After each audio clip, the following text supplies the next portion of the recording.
Ryan Knowles, welcome to Dallas. Thank you for coming to the Music Hall. Well, thank you. It's a pleasure to be here. And opening night, the audience just absolutely loved We Will Rock You. It was such a pleasure to have them. We expected a great Dallas audience, but what we got last night was something really special. They seemed to really have a lot of fun, just like we did. Tell me about your role so that people who haven't seen the show yet can get a sneak peek. Sure. My role is Buddy Holly, and full name Buddy Holly and the Crickets, and he is sort of the leader of the Bohemians, a rebel group in the future that is fighting the power to bring back rock and roll to the masses. He's sort of like I describe him as a cross between Willie Nelson and Han Solo. He's seen sharper days. I'm sure he's had a lot of fun in his life, and but the big question: does he remember? Now, I would gather to say that there is very little this guy remembers, but he has fun. He's a good-hearted, happy-go-lucky type of guy who's not quite all there. How did you audition for the show? Tell us about your adventure of becoming part of this cast.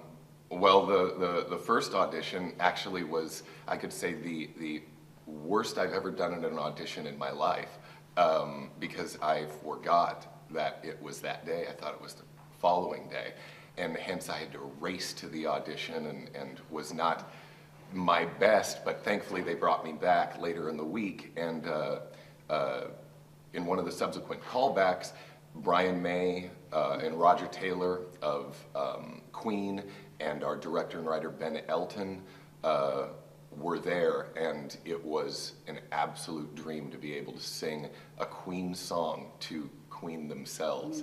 And they were nice enough to spend a great deal of time working with me at that audition, and I just remember thinking, man, if I could work with these guys further, wouldn't that be something? Obviously, they did not roll their eyes. If they did, they were sweet enough to hide it. The band you guys work with. Aren't they incredible? They are. I've been calling them the greatest rock band in North America because simply they are. They were handpicked by Brian and Roger, and they just tear it up every single night.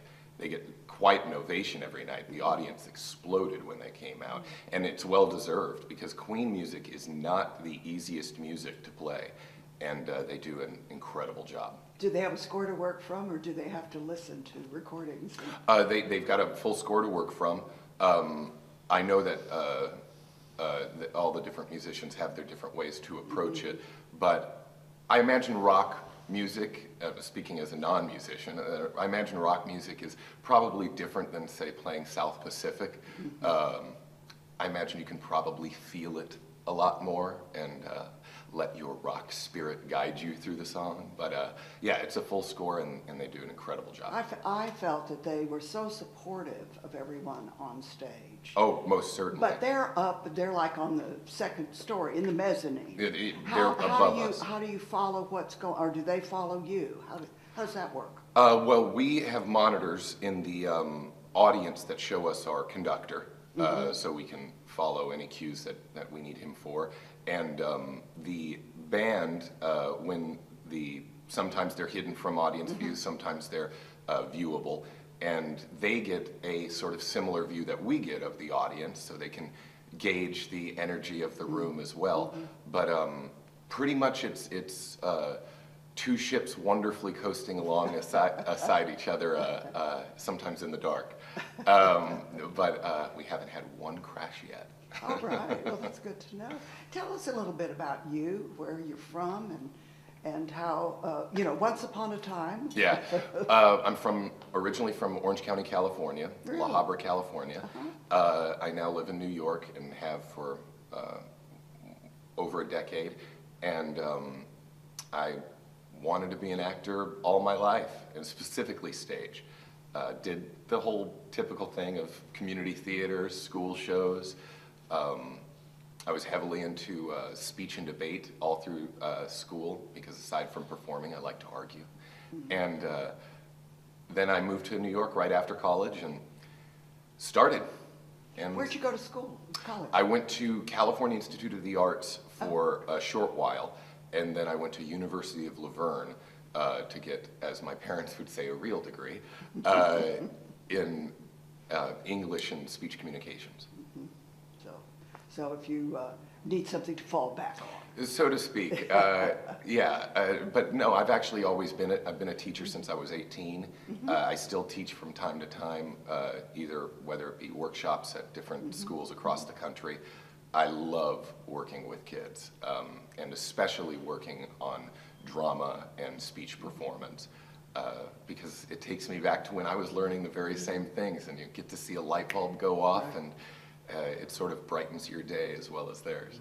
Well, we'll have to put in a plug for Dallas Summer Musical's High School Musical Theater Awards. Oh, wow. Which is an incredible program that is in its third season. Great. And has already become the largest in the state of Texas. Spectacular. There are almost 60 high schools competing this year for something that is similar to the Tonys. Oh, that's wonderful. And it's the kids get to perform on this stage at the music hall.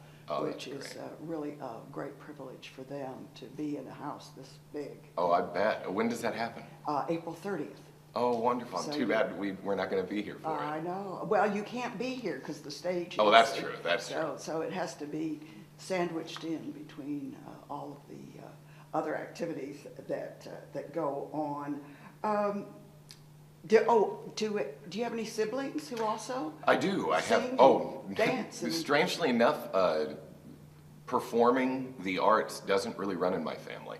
My brother, younger brother, is in politics, and my older brother is a driver in New Mexico, and I have no idea where it came from. I'm told that a distant relative, something like a 19th cousin, was William Jennings Bryan, but that would explain the speaking, not necessarily the acting. I've always loved show business. I grew up watching MGM musicals over and over and over again, and I kept watching these giant spectacles and thinking, if that is actually a job that someone pays someone for, why would you choose anything else to pursue? So that's what I immediately tried to do, and I still feel just as lucky, like I'm getting away with something every time a paycheck arrives. How do you pace yourself with the vocal challenges of this show to do 8 performances a week? That's a very good question. It took a while because Buddy's character, I had the honor of our writer-director Ben Elton rewrote much of the script during rehearsals and pretty much rewrote the entire part of mine. Changed the Really? name of the part. It used to be a fellow named Pop. Completely changed the character, brand new lines. So that was a really great opportunity to create something out of whole cloth. And as a result, came up with different types of vocal traits for Buddy. Every time he says the word rock, he says it in a guttural growl of rock. And that's great until you put it all together and do your first week of shows and you go, what kind of mountain did I build for myself? And now I got to climb it eight shows a week. But you hit your stride. It's definitely not an easy vocal show, but it's fun, which is quite different than if it were challenging and miserable. I would think it would be harder than as it is when it's fun. And then I get the most beautiful, soft song. I love this song. And strangely, I didn't know it. And I'm a huge Queen fan, but I didn't know it prior to the show. It was written by Roger Taylor, called These Are the Days of Our Lives. And it's this wistfully nostalgic look back on days gone by when life might have held more promise and happiness. And it's such a contrast to the rest of my show, where Buddy's basically this silly idiot who is quite funny.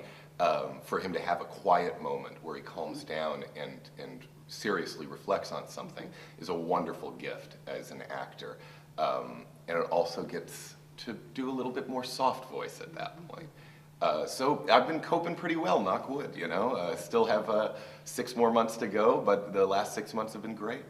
Wonderful. You know, that's so true, because I thought that moment was just very poignant. Oh, I'm so glad. Because it was different. And sometimes we see a show or experience a show that has that quiet moment, and then suddenly it's like somebody has to rev the engine at the very end and go back to the thunder. Yeah, that's very typical. Start very low and then end, at turning it to 11. I'm so glad my song doesn't do that. I'm happy for you that it doesn't. So, because I want you to be able to talk when you're not on stage, and otherwise you have to go around with masking tape on. True. Well, I got cords of steel, girl. These aren't going anywhere for a while.